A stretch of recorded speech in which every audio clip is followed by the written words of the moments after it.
Good morning. Good morning. I'm more nervous standing here than being at 10,000 feet.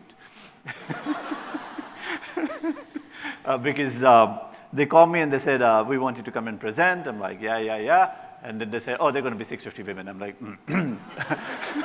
why me? and the first thing that came to me was, am I going to come across as mansplaining? Because for me, ableism is something that I'm very, very sensitive to. So I'm like, I hope I don't end up mansplaining. So yeah, shout out if I am, okay? It's when we think about inclusion, when we think about technology for inclusion, access, we think about people with disability, correct? And that's another community, isn't it? Interestingly, I only know two kinds of people. People with disability and people who haven't found out about it yet.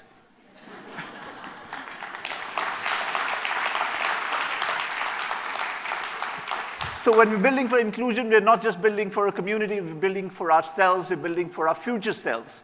We may need it today, we may need it by the time we're 40. You know, when we're 20, a 14 font size looks cool.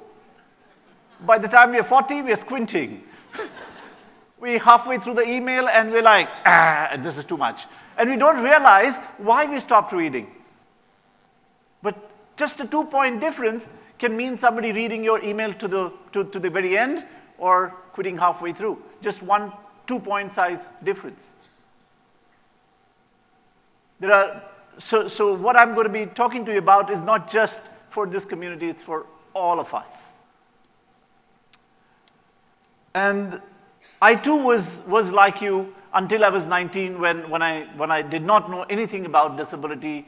I did not believe I had any disability. I was, of course, quote unquote, normal, as they say. I still am trying to figure out what that is, but that's what they called me. And then at 19, I woke up blind, just like that. And when I woke up blind, I'm not going to bore you with all the other details, but what they told me in rehab was very interesting. They said to me, the best you can do is make chalk or cane furniture. This was 500 years ago, of course. Unfortunately, things haven't changed much. But that's what they told me. And this was in the 90s, early 90s, and I said, everybody's talking about IT, everybody's talking about computers. Isn't that an amazing field to do my career in? And they said, oh, you got to accept reality. That's not possible. How can you use computers if you can't see? They had a technical point there, right? There were no screen readers then. So they did have a technical point, but they couldn't decide for me. I ended up, long story short, I said, you can't decide. I quit rehab and did learn computers on my own. Way back, when there were no screen readers, I just used Friends as the first prototype of a human screen reader.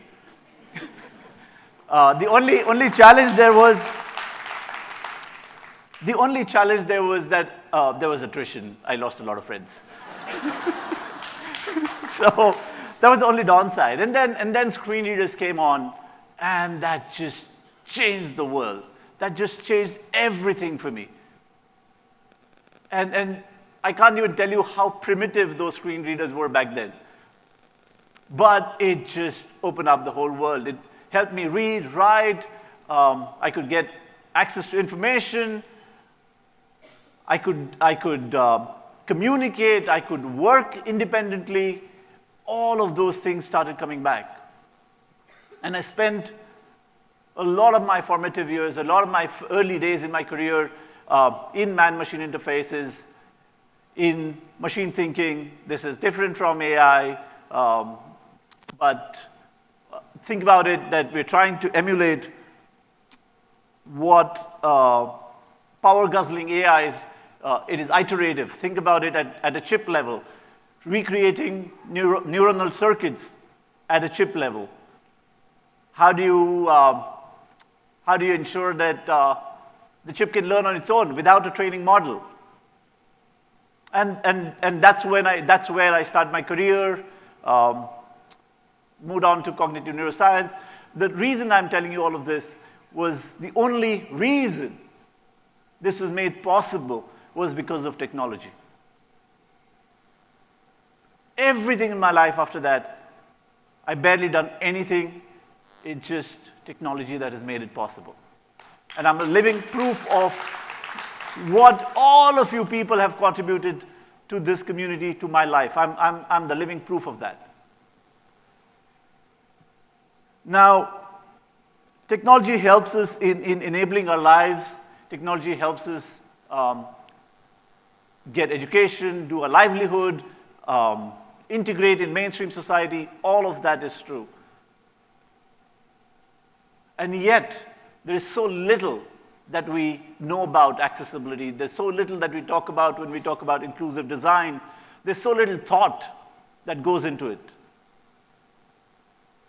So I'm here to impress upon you that here's a huge industry that's completely untapped. It's a $13 trillion economy, the $13 trillion yet untapped. Because 1 in every 3 people around the world, 1 in every 3 people need some form of access. That's a huge business opportunity right there, right? And it's untapped. I have no clue why. If 1 in 3, and interestingly, there's so much of work that can be done in India, but it's not happening. Most people in technology are busy pushing out version 1.0. We will think about all those other fancy frills, as they call it, later. Ship it out, ship it out. And that later never happens. So for me, as somebody in technology, there are 3 things that really drive me. There are 3 things that I think about, that I personally use, and I hope that works for you. The first thing is go out there, like the gentleman before me said, go out there and keep learning. Self-directed learning is one of the most important things. Go out there, and when you learn different things, you'll realize that you have multiple applications of that in different fields. So interestingly, just last night, I was trying to solve a problem for attendance in our organization, and we built this app on Streamlit. Anybody use Streamlit? Yeah? No? Oh, interesting. It's damn cool. It's really cool. So we built this attendance app, completely free, cloud-based, on Streamlit. And then I said, oh, well, interesting. What if we use this QR code that it generates to make washable labels, because then I can label all my clothes. I don't need anybody else. All I need is my phone, and it'll read out what it is. And it's free.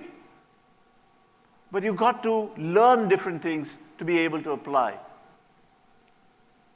The second thing is interesting, which is if you look at the biggest companies in the world, some of the top companies in the world, and they have extremely technologically sophisticated products, very, very sophisticated, very complicated, and they make these products, and they decide to give it away for free. Doesn't make any business sense, right? Does it make business sense? It doesn't make business sense, but think about it. Linux, powering most computers, 1 in 4 servers. Apache, free. Wikipedia, free. So why are people doing this? And who are the people behind this? The people behind this are all people like you and me, right? Who have jobs, who get paid fat salaries, and yet in their free time are dedicating to making some amazing, amazing stuff. Why are they doing it? Simply because of mastery and challenge. Simply because they want to get better at things. And the third thing, which is most important, is purpose. We often feel, what good is this code, or I'm writing this code, but I have no understanding of the impact it has.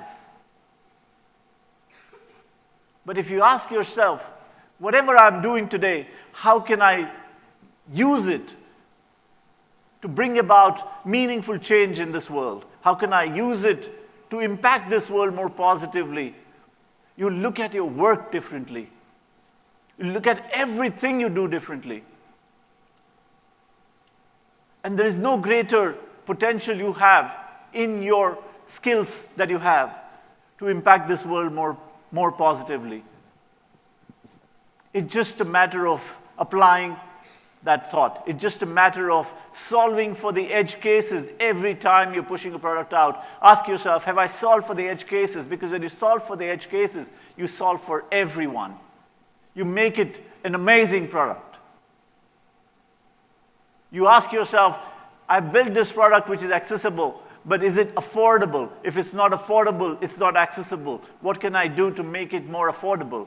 What can I do such that more and more people can benefit from this technology? And all of this you can do while you're doing what you're doing.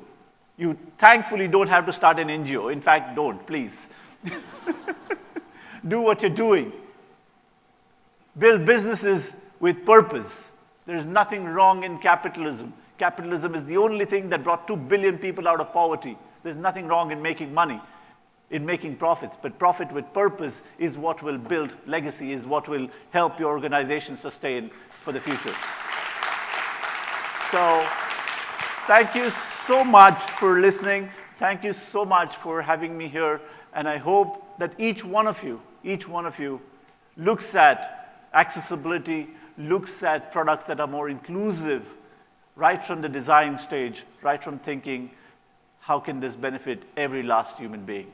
Thank you for listening. Let's make a better world. Thank you.